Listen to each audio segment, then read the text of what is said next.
ولا هل يتربصون بنا إلا إحدى الحسنيين ونحن نتربص بكم أن يصيبكم الله بعذاب من عندي أو بأيدينا قل تربصوا نعم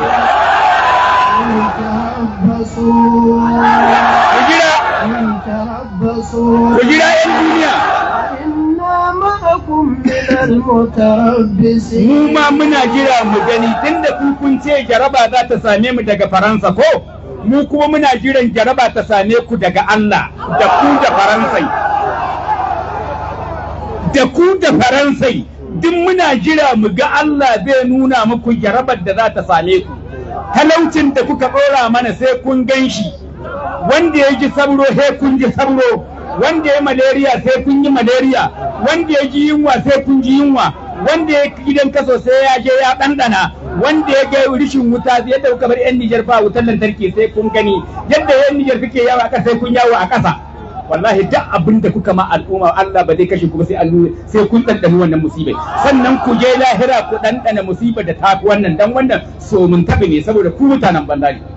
Yanzu kana ma musulmi barazanar mutuwa, akwai barazanar mutuwa wurin musulmi? Zaka iya ketare lokacin da Allah ya baka? Ba Allah ya gaya mana ba, babu wani wa makani nafsan an ta muta illa bi idnillah kitabun muajjala, bai yiwa gare ta mutu sai da izinin Allah, kuma mutuwa an riga an rubuta kafin a heka. Ga abin da zai kashe ga lokacin da ka wannan, akwai wanda ya isa ya canza ka'idar Allah? Idan kai ba ka da imani to mu muna da imani, idan kai wawa ne jahili ai mu ba jahilai bane. Da haka ba ma shakkar wai wani mutum ya mana barazanar mutuwa. Na ɗaya kenan, ba ma shakkar wani mutum ya nuna mana zare ido wai ya kwace mana arzikinmu, wai ya nuna mana shi yayi boko, shi banza da bai ma san inda ake ba, wai ya kwace mana dukiyarmu. Yadda kowace ƙasa ta mallaki dukiyarta, wallahi billahi sai mun mulki dukiyarmu.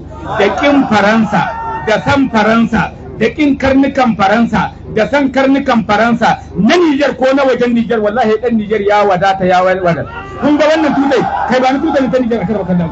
Kun ga wannan tutai, kun ganta ko ta kada a duniya ko baka so ba, ko ta warkata a duniya ko baka so ba, sai ta rayu a duniya ko baka so ba, sai ta yi arziki a duniya ko baka so ba. Da haka ba da kai muka dogara ba, ya bawan Allah. Kun gane, naji kuma akwai wanda suke kawo shibiha, wai ana so a kori Faransa amma a karasha. To ai da Faransa da Rasha duk kafirai ne. Ya ai kai in toro ne mu ba dolayi bane. Zancen da kake kana ma sakar karu irin ka ne. Kafiri ma kala biyu ne.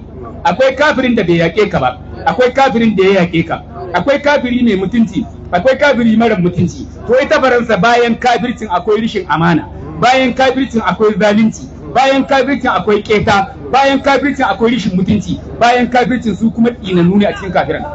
Shin idan muka kawo Rasha ko da kafira ce ba za ta kai zalunci